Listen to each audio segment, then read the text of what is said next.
AP deputy CM Pawan Kalyan సచివాలయానికి చేరుకుని ముఖ్యమంత్రి చంద్రబాబు నాయుడు తోటి సమావేశం కానున్నారు. రాష్ట్ర అభివృద్ధి, పంచాయతీరాజ్, గ్రామీణాభివృద్ధి, నీటిపారుదల, పెట్టుబడులు అలాగే ప్రభుత్వ పరిపాలనకు సంబంధించిన అంశాలపైన చర్చించే అవకాశం ఉంది.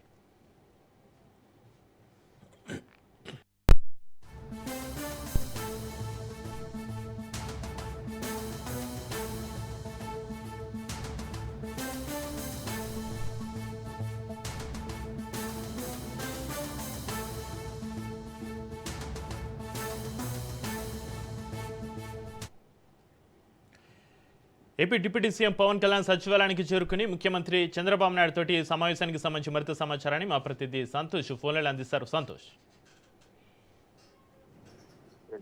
కీలక పరిణామం చోటు చేసుకుంటూ ఉంటుంది. డిప్యూటీ సీఎం పవన్ కళ్యాణ్ సచివాలయానికి రావడం అనంతరం కూడా ఇక సీఎం చంద్రబాబు నాయుడు తోటి భేటీ అవుతున్నటువంటి పరిస్థితి అయితే కనుక కనబడుతూ ఉంది. ఇక తాజా రాష్ట్రంలో నెలకొన్నటువంటి తాజా రాజకీయ పరిస్థితులు కావచ్చు, అదేవిధంగా ఏదైతే లా అండ్ ఆర్డర్ శాంతి భద్రతలో విషయంపై కూడా ఇప్పటికే పలువురు మాజీ మంత్రులు అంటే వైసీపీ అంబటి రాంబాబు కావచ్చు, గిరివర్ అమర్నాథ్ కావచ్చు, ఇటువంటి నాయకులు శాంతి భద్రతలు కావచ్చు, అదేవిధంగా చిన్నారుల మిస్సింగ్లు కావచ్చు, అదేవిధంగా ఏదైతే ఒక ఎన్కౌంటర్ కి సంబంధించినటువంటి ఒక సిఐ ఎన్కౌంటర్ చేసినటువంటి అంశం కావచ్చు, ఇటువంటి లాకప్ డెత్ అంశంపై కూడా ఇటు కీలకంగా అయితే కనుక ఈ యొక్క చర్చ మారినట్టు కూడా కనబడతా ఉంది. ఎందుకంటే ఇప్పటికే ఏదైతే లాకప్ డెత్ విజయవాడకు చెందినటువంటి ఒక సిఐ లాకప్ డెత్ చేసినటువంటి పరిస్థితుల్లోనే ఇప్పటికే కూడా జైలుతున్నటువంటి నేపథ్యం, మరోవైపు కూడా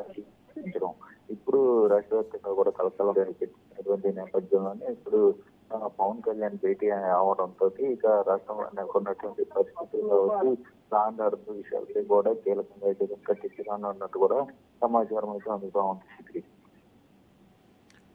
రైట్, థ్యాంక్ యూ సంతోష్.